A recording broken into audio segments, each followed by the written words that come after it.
Hi all. இன்றைக்கி நம்ம முட்டை குழம்பு எப்படி செய்கிறதுன்னு பார்க்கலாம். அதுக்கு தேவையான இன்க்ரீடியன்ஸ் எல்லாமே நான் எடுத்து வச்சுருக்கேன். ஒரு பாத்திரத்தில் எண்ணெய் ஊற்றிக்கோங்க. ஒரு 3 ஸ்பூன் எண்ணெய் ஊற்றிக்கோங்க.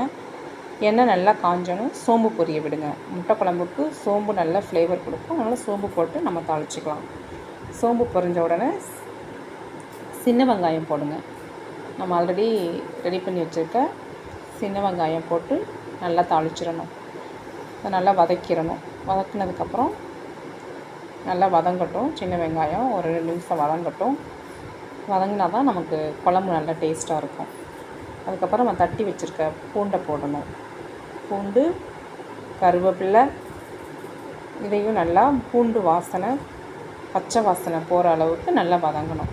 இப்போ நம்ம அரைச்சி வச்சுருக்க தக்காளி பேஸ்ட்டு, முழு தக்காளியாகவும் போடலாம். பேஸ்டாக் போட்டோம் அப்படின்னா குழம்புக்கு நல்லா திக்னஸ் கொடுக்கும். அதனால் நான் இன்னும் மசாலா போட்டுக்கலாம். 1 ஸ்பூன் மிளகாத்தூள், 2 ஸ்பூன் மல்லித்தூள், மஞ்சள் தூள் போடணும். அந்த கிளிப்பிங் எடுக்க மறந்துட்டேன். ஒரு 1/4 ஸ்பூன் மஞ்சள் தூள் போட்டுக்கோங்க. இப்போ மசாலா எல்லாமே கொஞ்சம் தண்ணி விட்டு நல்லா வதக்கிக்கலாம். நல்லா அதோட எண்ணெய் பிரிஞ்சு வர அளவுக்கு நம்ம நல்லா வதக்கணும். நான் 5 மினிட்ஸ் மூடி வச்சு வதக்கிடுறேன்.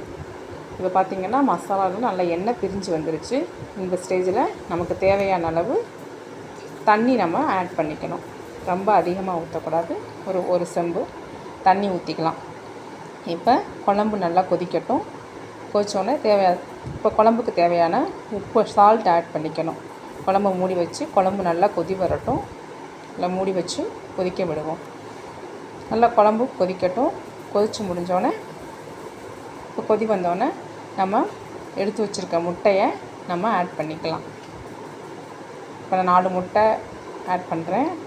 உடச்சி மெதுவாக விடணும். இப்போ அடுப்பை நம்ம சிம்மில் வச்சுக்கணும். அப்போ தான் நமக்கு முட்டை உடஞ்சி போகாமல் இருக்கும். முழு முட்டையாகவே நமக்கு கிடைக்கும். இப்போ பார்த்திங்கன்னா முட்டை நல்லா வெந்துருச்சு. ஊற்றியாச்சு எல்லா முட்டையும். அடுப்பு சிம்லே தான் இருக்குது. இப்போ முட்டையை நம்ம ஒரு சைடு வெந்துருச்சு. நம்ம இன்னொரு சைடு திருப்பி விடணும். மெதுவாக இந்த மாதிரி திருப்பி விடணும். 2 சைடும் முட்டை வெந்த உடனே ஒரு 5 மினிட்ஸ் வெந்தால் போதும். இப்போ ஃபைனலாக நம்ம மல்லி இலை தூவி இறக்கிற வேண்டியதான். இப்போ நம்ம ஸ்டவ்வை ஆஃப் பண்ணிடுவோம்.